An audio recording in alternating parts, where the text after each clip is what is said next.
Hello students, welcome to my channel. So students, आज की इस वीडियो में हमारा टॉपिक है औद्योगिक क्रांति। तो देखिए, औद्योगिक क्रांति बहुत इम्पोर्टेंट टॉपिक है आप लोगों के लिए। तो हम आज की वीडियो में औद्योगिक क्रांति के बारे में पूरा पढ़ेंगे कि औद्योगिक क्रांति क्या है। और देखिए, इसमें पहला हमारा महत्वपूर्ण जो बिंदु होगा वो है इंग्लैंड में औद्योगिक क्रांति सर्वप्रथम क्यों। यानी कि इंग्लैंड में ही सबसे पहले औद्योगिक क्रांति क्यों हुई। तो हम आज की वीडियो में इन्हीं सभी बिंदुओं पर पूरी चर्चा करेंगे। देखिए, दूसरा हमारा जो महत्वपूर्ण बिंदु है वो है इंग्लैंड में औद्योगिक क्रांति होने के कारण, यानी क्या क्या कारण थे कि इंग्लैंड में औद्योगिक क्रांति हुई थी। तीसरा बिंदु है औद्योगिक क्रांति के लाभ। जब औद्योगिक क्रांति हुई उसके बाद क्या क्या लाभ हुए, क्या क्या फायदे हुए लोगों को। अगला बिंदु है औद्योगिक क्रांति के प्रभाव। औद्योगिक क्रांति होने के बाद उसका क्या क्या इफेक्ट पड़ा, क्या क्या उसके प्रभाव पड़े, किन किन क्षेत्रों पर पड़े, इन सब चीजों के बारे में भी हम आज की वीडियो में पूरी चर्चा करेंगे। अगला टॉपिक है औद्योगिक क्रांति के आविष्कार। देखिए, औद्योगिक क्रांति जब इंग्लैंड में उभरी तो उसके बाद कौन कौन से आविष्कार हुए जिससे कि उद्योग धंधों को और भी ज्यादा बढ़ावा मिला, ये सारी चीजें हम डिस्कस करेंगे। अगला बिंदु है औद्योगिक क्रांति का प्रसार, कि इंग्लैंड के बाद औद्योगिक क्रांति का प्रसार किन किन देशों में हुआ। तो स्टूडेंट्स, देखिए, ये कुछ महत्वपूर्ण बिंदु हैं जिन पर हम आज पूरा डिटेल में चर्चा करेंगे और सभी बिंदु बहुत ही महत्वपूर्ण हैं आपके एग्जाम के दृष्टि से। तो आइए सबसे पहले जानते हैं कि औद्योगिक क्रांति क्या है। तो देखिए, जो औद्योगिक क्रांति है वो 18वीं शताब्दी के मध्य से शुरू हुई थी और 19वीं शताब्दी की शुरुआत तक वो चलती रही। तो सबसे पहले हम ये समझ लेंगे कि औद्योगिक क्रांति क्या है, उसके बाद हम इन सभी बिंदुओं पर चर्चा करेंगे। देखिए, क्रांति का अर्थ है किसी स्थापित व्यवस्था में आमूल चूल परिवर्तन होना। आमूल चूल परिवर्तन का मतलब कि नया नया परिवर्तन, नया नया बदलाव होना। तो देखिए, क्रांति वही होती है जिससे कि कोई पुरानी व्यवस्था है जिसमें परिवर्तन हो जाए और नई नई व्यवस्थाएं और नई नई चीजें उभर कर सामने आ जाए। तो औद्योगिक क्रांति का मतलब ये है कि देखिए, हाथों द्वारा बनाई गई वस्तुओं के स्थान पर आधुनिक मशीनों के द्वारा व्यापक स्तर पर निर्माण की प्रक्रिया को औद्योगिक क्रांति का नाम दिया गया। देखिए, औद्योगिक क्रांति उसी को कहा जाता है कि जब पहले टाइम में हाथों द्वारा वस्तुओं को बनाया जाता था, उद्योग धंधे वो हाथों से बनाकर किए जाते थे। लेकिन धीरे धीरे इंग्लैंड में ही औद्योगिक क्रांति हुई और जिससे कि मशीनों के द्वारा चीज़ों का निर्माण, वस्तुओं का निर्माण, कपड़े, सभी चीज़ों का निर्माण मशीनों के द्वारा बनाया जाने लगा। तो इस तरह एक परिभाषा है कि उत्पादन के साधनों में आमूल चूल यानी नए नए तरह का परिवर्तन हो जाना ही औद्योगिक क्रांति है। देखिए, औद्योगिक क्रांति से हम ये भी समझ सकते हैं कि उद्योगों की जो प्राचीन परंपरागत गति थी, जो भी धीमी गति थी उद्योग धंधे को करने की, उन सभी धीमी गति को छोड़कर नए वैज्ञानिक तथा तीव्र गति से उत्पादन करने वाले जो यंत्र और मशीनों का प्रयोग किया जाने लगा उद्योग धंधे करने के लिए, उसी को औद्योगिक क्रांति के नाम से जाना गया। तो देखिए, आखिर इंग्लैंड में ही सबसे पहले ये क्रांति क्यों हुई। तो आइए अब इसके कारण हम जान लेते हैं कि इंग्लैंड में औद्योगिक क्रांति सर्वप्रथम क्यों, क्योंकि ये प्रश्न अक्सर आपके एग्जाम में पूछा जाता है। तो देखिए, पहला कारण ये है कि इंग्लैंड में अचानक से जनसंख्या में वृद्धि हो गई। देखिए, हम बात करें 18वीं शताब्दी के मध्य की, तो उस टाइम रूस, जापान, इन सभी देशों के हिसाब से इंग्लैंड उतना विकसित देश नहीं था, उनसे पिछड़ा देश था। तो फिर भी ये औद्योगिक क्रांति इंग्लैंड में ही सबसे पहले क्यों हुई, ये बहुत ही इम्पोर्टेंट प्रश्न है आपका। तो देखिए, कारण यही था कि इंग्लैंड में सबसे ज़्यादा अचानक जनसंख्या बढ़ गई। जब जनसंख्या बढ़ी तो लोगों की जो मांग थी वो बढ़ी। देखिए, अगर एक परिवार में 4 सदस्य हैं, जैसे कि एक हस्बैंड वाइफ है, उनके 2 बच्चे हैं, अगर वही जनसंख्या बढ़ने से उनके 2 की जगह 4 या 5 बच्चे हो गए तो जो उनके 2 बच्चों के खर्चे थे उनमें बढ़ोतरी हो गई। अब उनको 4 से 5 बच्चों का सामान इकट्ठा करना है। तो इसी तरह से जनसंख्या बढ़ती गई, लोगों की मांग बढ़ती गई। जब मांग बढ़ती गई तो जहाँ पर उद्योग धंधे हो रहे थे, जहाँ पर वस्तुओं का निर्माण किया जा रहा था, तो देखिए जब कम पैमाने पर उद्योग धंधे हो रहे थे क्योंकि मांग कम थी, तो हाथों के द्वारा ही बना करके मांग को पूरा किया जाता था। थोड़ा बहुत मशीनें भी यूज़ हो रही होंगी, लेकिन जैसे जैसे मांग बढ़ी, लोगों ने सोचा कि हमें बड़े बड़े पैमाने पर अब उद्योग धंधे करने होंगे। तो इससे क्या हुआ कि नए नए आविष्कार उभर कर सामने आए औद्योगिक क्रांति में, और मशीनों के द्वारा, नए नए उपकरणों के द्वारा उत्पादन किया जाने लगा। जब उत्पादन बड़े मात्रा में होने लगा तो जो कम मजदूरों से काम चल जाता था, 4 से 5 मजदूरों से, तो अब उनकी जगह अधिक मजदूरों की आवश्यकता हुई। जब अधिक मजदूर आए तो लोगों को रोजगार मिला तो उनकी आय बढ़ी, और जब आय बढ़ी तो लोगों की क्रय करने की जो क्षमता थी, क्योंकि जब लोगों के हाथों में पैसे ज़्यादा आएंगे तो जो उनके चीज़ों को खरीदारी करने की जो क्षमता थी वो और भी ज़्यादा बढ़ी। और यही क्रम चलते चलते ज़्यादा से ज़्यादा मांग बढ़ी। जितना मांग बढ़ी उतने उद्योग धंधे बढ़ते चले गए। और इंग्लैंड में जो हाथों से बनाई वस्तुएं थी, उनके स्थान पर बड़ी बड़ी मशीनें, बड़े बड़े उपकरणों का यूज़ किया जाने लगा। तो यही कारण है कि औद्योगिक क्रांति सबसे पहले इंग्लैंड में उभर कर सामने आई, और वहीं से नए नए परिवर्तन होने शुरू हो गए। अगला बिंदु है हमारा इंग्लैंड में औद्योगिक क्रांति होने के कारण। देखिए इंग्लैंड में औद्योगिक क्रांति क्यों हुई थी, उसके बहुत ही इम्पोर्टेंट ये सभी कारण हैं, जिसमें पहला इम्पोर्टेंट कारण है कि इंग्लैंड की जनसंख्या में वृद्धि। अभी मैंने आप लोगों को बताया कि इंग्लैंड की जनसंख्या में अचानक से वृद्धि हुई, लोगों की मांग बढ़ी। जब मांग बढ़ी तो उत्पादन बढ़ा तो लोगों की जो मजदूरों की ज़रूरतें बढ़ी, मजदूरों की जब ज़रूरतें बढ़ी तो उनकी आय बढ़ी, उनका क्रय की क्षमता बढ़ी, और धीरे धीरे उद्योग धंधे बड़े बड़े पैमाने पर मशीनों के द्वारा किए जाने लगे। तो सबसे पहला कारण एग्जाम में आपसे पूछेगा तो आप लिखिएगा इंग्लैंड की जनसंख्या में वृद्धि, एंड आई होप कि आप इसको समझ गए होंगे। देखिए दूसरा कारण था इंग्लैंड में खनिज एवं लोहे के असीमित भंडार। देखिए इंग्लैंड में जो खनिज पदार्थ थे उनके भी असीमित भंडार थे। असीमित का मतलब बहुत ज़्यादा, मतलब बहुत ज़्यादा उसके भंडार थे। और लोहे जो थे और कोयले, वो सब भी, उनका भी बहुत ही अधिक भंडार था इंग्लैंड में। और ये भी एक कारण था कि वहाँ पर औद्योगिक क्रांति हुई। तीसरा कारण इंग्लैंड की भौगोलिक स्थिति। देखिए ये भी एक बहुत बड़ा कारण है इंग्लैंड में औद्योगिक क्रांति होने का, क्योंकि देखिए इंग्लैंड जो है वो चारों तरफ से समुद्र से घिरा हुआ है, तो इसकी जो भौगोलिक स्थिति है वो बहुत अच्छी है।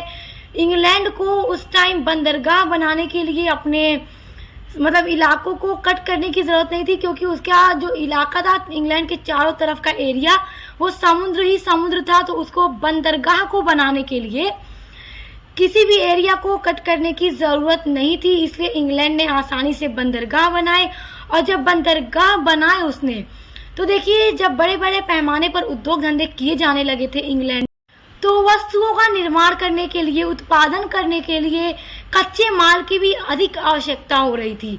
तो अपने देश के कच्चे माल से ही सिर्फ काम नहीं चल पा रहा था, तो इसलिए उनको उत्पादन करने के लिए दूसरे देशों से भी कच्चे माल मंगाने पड़ने की ज़रूरत हो गई थी।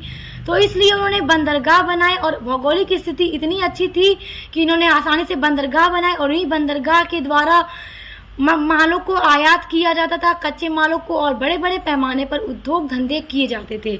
और यही कारण था कि इंग्लैंड में इतनी तेज़ी से औद्योगिक क्रांति बढ़ी। और स्टूडेंट्स, इंग्लैंड ने इस टाइम भरपूर लाभ कमाया। देखिए चौथा कारण है इंग्लैंड के द्वारा स्थापित किए गए उपनिवेश। सबसे बड़ा कारण इंग्लैंड के द्वारा स्थापित किए गए उपनिवेश थे।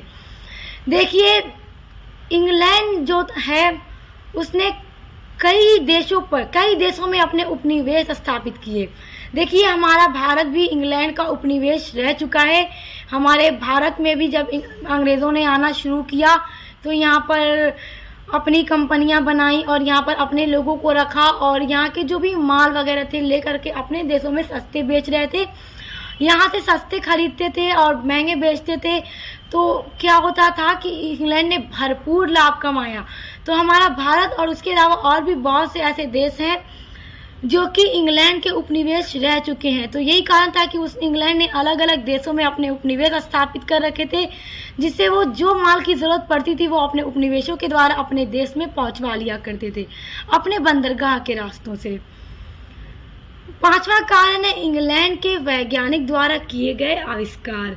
देखिए, इंग्लैंड में क्रांति होने का सबसे बड़ा कारण था कि इंग्लैंड में जो भी वैज्ञानिक थे उस टाइम उन्होंने इतने ज़्यादा आविष्कार किए और उन्होंने ऐसी ऐसी मशीनें बनाई, सूत काटने वाली, धागे बनाने वाली और कपास को साफ करने वाली, कपड़े की बुनाई करने वाली, अलग अलग तरीके की मशीन बनाई। और ये भी एक कारण था कि औद्योगिक क्रांति को इन वैज्ञानिकों के आविष्कार ने बहुत ज़्यादा सरल और आसान बना दिया था। कौन कौन से आविष्कार थे हम अभी वीडियो में आगे उसको भी जानेंगे। देखिए, एक और कारण है इंग्लैंड में औद्योगिक क्रांति का, छठा कारण आप उसको समझ लीजिएगा, लिख लीजिएगा, नोट डाउन कर लीजिएगा।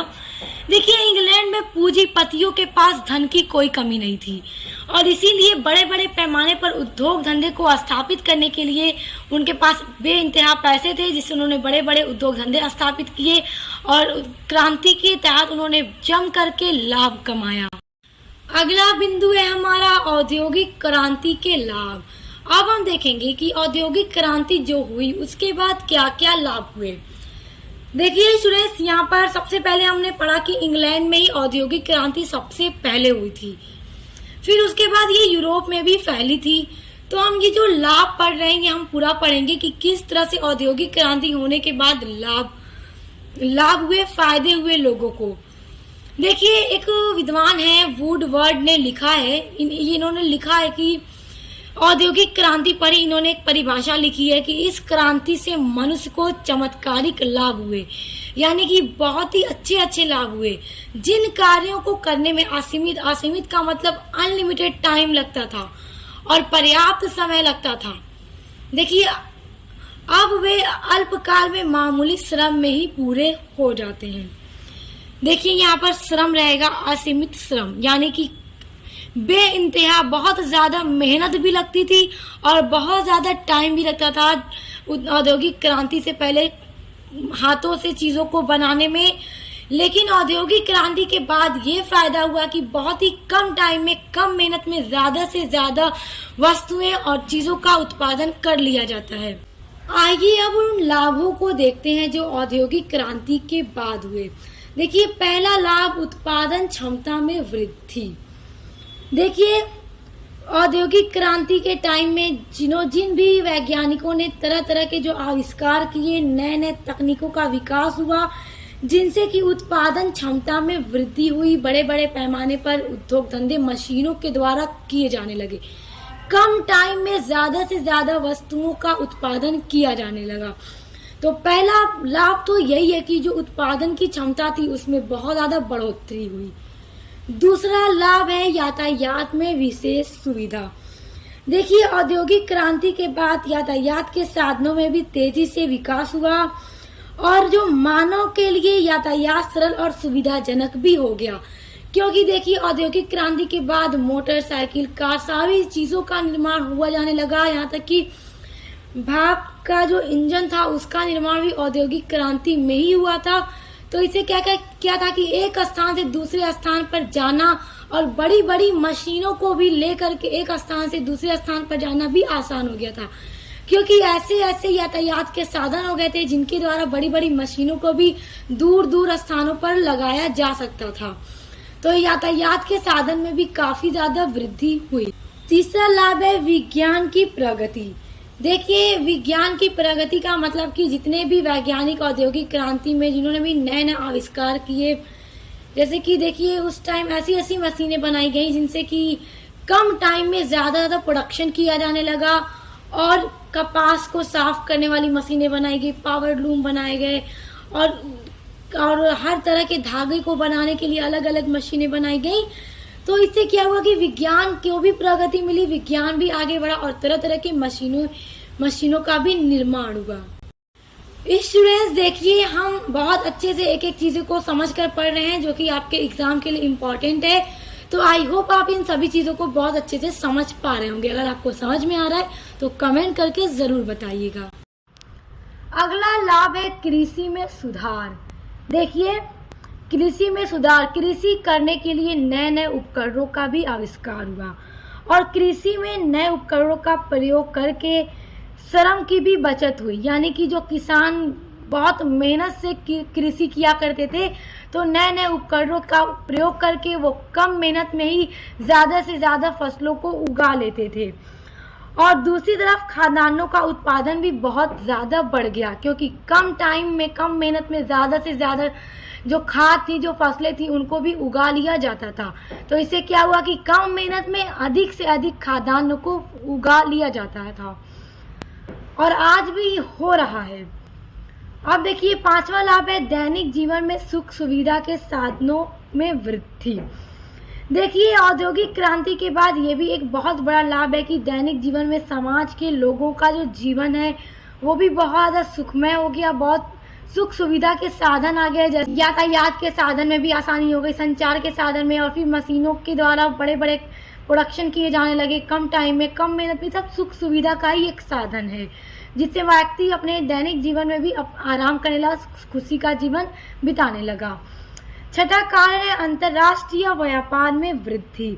देखिए, औद्योगिक क्रांति के बाद अंतर्राष्ट्रीय व्यापार में भी वृद्धि हुई। यानी कि जो व्यापार अभी तक अपने देश तक ही सीमित था, वो ग्लोबलाइजेशन हो चुका था। यानी कि औद्योगिक क्रांति के बाद अब एक देश से दूसरे देश में माल भेजा जाने लगा, निर्यात किया जाने लगा, आयात किया जाने लगा। इससे क्या हुआ कि अंतर्राष्ट्रीय व्यापार को भी बढ़ावा मिला और लोग एक देश से दूसरे देश में भी जाने लगे। इससे क्या हुआ कि विदेशी व्यापार सुविधाजनक हो गया और एक देश से दूसरे देश में जाना भी आसान हो गया। तो ये सभी लाभ जो औद्योगिक क्रांति के बाद लोगों के जीवन में उभर कर सामने आए, और ये सभी लाभ औद्योगिक क्रांति के बाद आज तक सभी लोग देख रहे हैं और हम सब इसका फायदा उठा रहे हैं। अगला जो बिंदु है वो है औद्योगिक क्रांति का प्रभाव। अब हम देखेंगे कि औद्योगिक क्रांति होने के बाद उसका क्या क्या प्रभाव पड़ा और किन किन क्षेत्रों पर। तो देखिए, औद्योगिक क्रांति का प्रभाव अलग अलग देशों पर पड़ा और यूरोप में इसका प्रभाव आर्थिक, सामाजिक और राजनीतिक सभी जीवन पर पड़ा। तो आइए इन सभी जीवन पर क्या क्या प्रभाव पड़े अब उनके बारे में जानते हैं। पहला बिंदु है आर्थिक प्रभाव। तो हम देखेंगे आर्थिक प्रभाव कैसे होगा।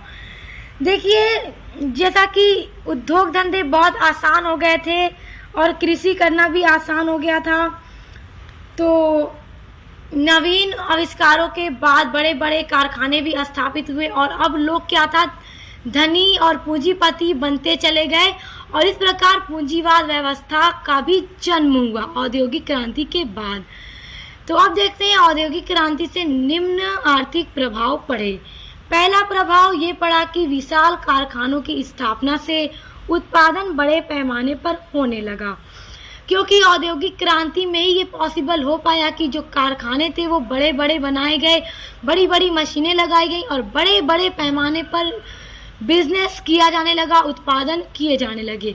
औद्योगिक क्रांति से पहले ऐसा अभी तक नहीं हुआ था। दूसरा कारण है आर्थिक प्रभाव की राष्ट्रीय आय में भी वृद्धि हुई। लोगों की जो राष्ट्रीय आय थी उसमें भी बहुत ज़्यादा प्रभाव पड़ा। तीसरा प्रभाव है कि समाज में लोगों के रहन सहन का दर्जा भी ऊंचा होने लगा, क्योंकि जब उत्पादन बड़े पैमाने पर होने लगा, लोगों की आय में वृद्धि होने लगी, तो जो लोगों का लाइफ स्टाइल था वो और भी अच्छा होने लगा। दिन ब दिन लोग और भी ज़्यादा स्टैंडर्ड लाइफ को गुजारने लगे। चौथा प्रभाव ये पड़ा कि आयात निर्यात तथा संचार के साधनों में भी वृद्धि हुई। एक देश में माल बेचना, खरीदना यानी निर्यात आयात करना भी पॉसिबल हुआ और जो संचार के साधन थे उनमें भी बहुत ज़्यादा बढ़ावा हुआ। पांचवा प्रभाव ये पड़ा कि बड़े बड़े नगरों की भी स्थापना हुई औद्योगिक क्रांति के बाद और बड़े बड़े नगरों में बड़े बड़े उद्योगपति उभरे और बड़े बड़े पैमाने पर बिजनेस किए जाने लगे। छठा प्रभाव की जनसंख्या में भी वृद्धि हुई और जैसा कि हमने देखा था कि जनसंख्या वृद्धि भी इंग्लैंड में क्रांति होने का एक सबसे बड़ा कारण था। सातवां की जो बैंकिंग सुविधाएं थी उनका भी बहुत तेजी से विकास हुआ। तो ये 7 बिंदु हमने देखे आर्थिक प्रभाव, जैसा कि औद्योगिक क्रांति के बाद ये सभी आर्थिक प्रभाव पड़े, तो ये बहुत ही इम्पोर्टेंट है आपके एग्जाम के पॉइंट ऑफ व्यू से। तो आप इनको चाहे तो नोट डाउन कर सकते हैं या फिर स्क्रीनशॉट भी कर सकते हैं। और काफ़ी सिंपल चीज़ें हैं, मैं अच्छे से आपको समझा रही हूँ, तो आप समझ लेंगे तो भी आप इजीली एग्जाम में इसको लिख लेंगे। औद्योगिक क्रांति का जो दूसरा प्रभाव पड़ा वो सामाजिक जीवन पर पड़ा, समाज में रहने वाले लोगों के जीवन पर पड़ा। देखिए, समाज में वर्ग भेद का उदय हुआ, क्योंकि देखिए जब औद्योगिक क्रांति के बाद उद्योग धंधे बड़े पैमाने पर किए जाने लगे तो पूंजीपति के रूप में एक नया वर्ग सामने आया और धीरे धीरे पूंजीपतियों ने उत्पादन के साधनों पर अपना पूरा नियंत्रण स्थापित कर लिया। और अब मजदूर जो थे वो पूरी तरह से उन्हीं पूंजीपतियों की दया पर निर्भर हो चुके थे। यानी वो अगर उन्हें अपने फैक्ट्री में, अपने कारखानों में मजदूरों के स्थान पर रखेंगे तभी वो क्या है कि कमा पाएंगे। इसलिए क्या था कि समाज में 2 वर्ग उभर कर सामने आया। पहला जो वर्ग था समाज में, वो देखिए पूंजीपति का वर्ग, और दूसरा था श्रमिक यानी मजदूरों का वर्ग। क्योंकि जो लोगों के पास थोड़े पैसे थे उन्होंने लगा के बड़े बड़े उद्योग धंधे स्थापित कर लिए और दिन ब दिन पैसे कमा कमा कर पूंजीपति हो गए, और जो लोग गरीब थे वो गरीब के गरीब रह गए, वो मजदूर ही रह गए। तो इस तरह से ऊंच नीच की भावना भी पैदा हो गई, क्योंकि पूंजीपति के अंदर जो था वो ऊंचे लोग हो गए, तो इनके अंदर मतलब अपना पूरा नियंत्रण इन्होंने जमा लिया बड़े बड़े उद्योग धंधे पर। तो ये पूरी तरह से अब इन पर डिपेंड हो चुके थे कि अगर ये हमें नौकरी देंगे अपने फैक्ट्री में, अपने कारखानों में, तभी तो ये काम करेंगे। इस तरह से क्या था कि बहुत सारे मजदूर बेरोजगार हो गए। दूसरा था कि जो छोटे किसान थे उनका भी अंत होने लगा था, क्योंकि जो छोटे छोटे किसान थे जो कार्य करते थे अब उनका अंत होने लगा, क्योंकि पूंजीपतियों ने बड़े बड़े पैमाने पर बिजनेस शुरू कर दिया था। तीसरा प्रभाव ये था कि पूंजीपति का वर्ग जीवन विलासपूर्ण होने लगा। देखिए, जो पूंजीपति थे उनका जीवन लग्जरी जिसको बोलते हैं ना, उसी को विलासितापूर्ण बोला जाता है, क्योंकि उनके लाइफ में ऐशो आराम, पैसे, गाड़ी, घर, बंगले सब कुछ है। तो उनका जीवन विलासपूर्ण एकदम लग्जरी हो गया, स्टैंडर्ड हो गया। और जो श्रमिक थे उनका जीवन एकदम लो, और उन्हें शहर और नगरों के गंदे इलाके और छोटे से घरों में रहना पड़ता था, जो मजदूर लोग थे। और जो पूंजीपति थे वो बड़े बड़े घरों में रहते। तो इस तरह से क्या हुआ, ऊंच नीच की भावना पैदा हो गई और समाज में 2 वर्ग उभर कर सामने आ गए, किसान यानी कि श्रमिक और पूंजीपति। चौथा प्रभाव ये पड़ा कि समाज में नैतिक पतन प्रारंभ हो गया, क्योंकि जाहिर सी बात है जब 2 वर्ग, ऊंचा नीचा वर्ग उभर कर सामने आएगा तो ऊंचे के अंदर ये भावना आ जाएगी कि ये हमसे लो क्लास है, तो मतलब ये हमारे बराबरी का नहीं है, हमारे साथ उठ बैठ नहीं सकता। इस तरह की भावना लोगों में, नैतिकता का पतन होने लगा, समाज में नैतिकता का पतन शुरू हो गया।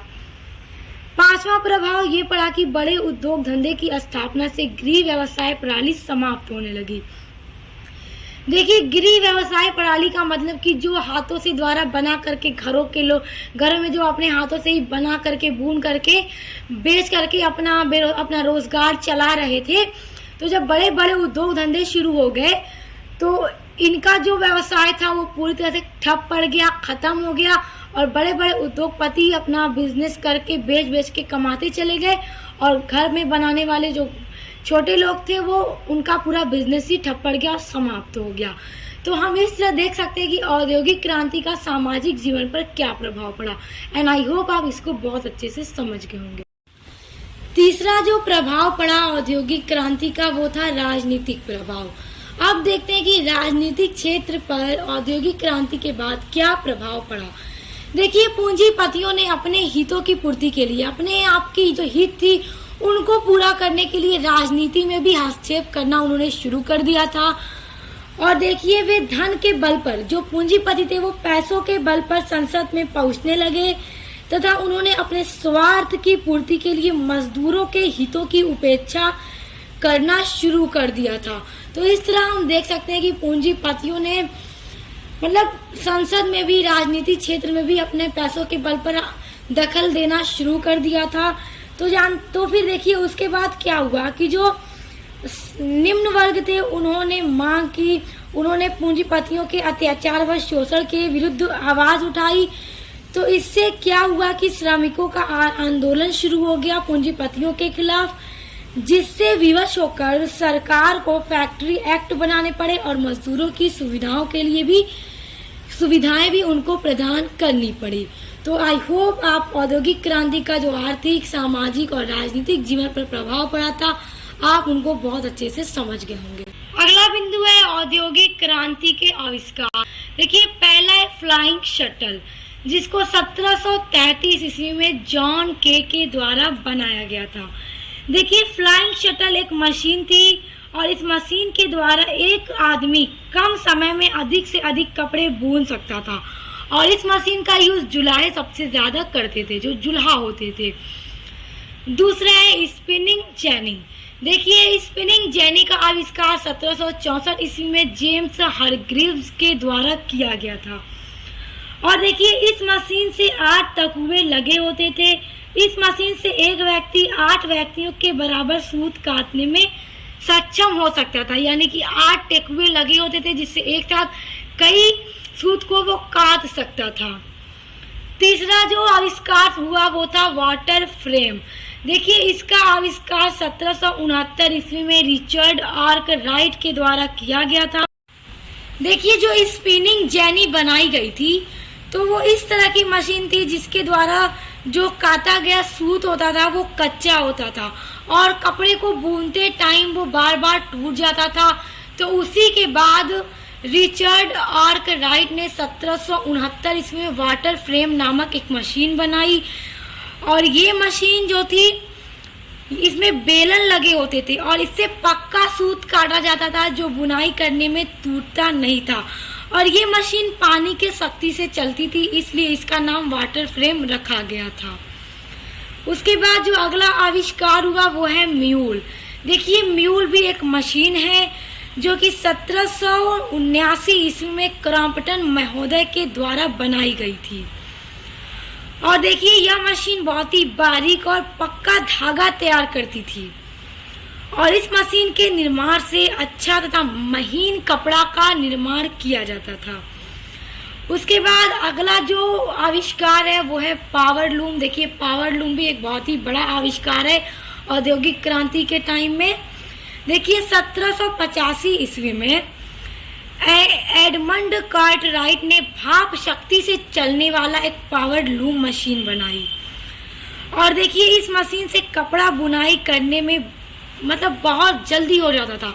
इस मशीन से बहुत जल्दी कपड़े को बुन लिया जाता था और आज भी पावर लूम मशीन का यूज किया जाता है साड़ियों को बनाने में और तरह तरह के कपड़ों को बनाने में। देखिए, जो अगला आविष्कार हुआ वो है रेल इंजन। देखिए, 1814 ईस्वी में जॉर्ज स्टीफेंसन के द्वारा रेल इंजन का निर्माण किया गया था। ये भी औद्योगिक क्रांति के टाइम में एक बहुत ही बड़ा आविष्कार था।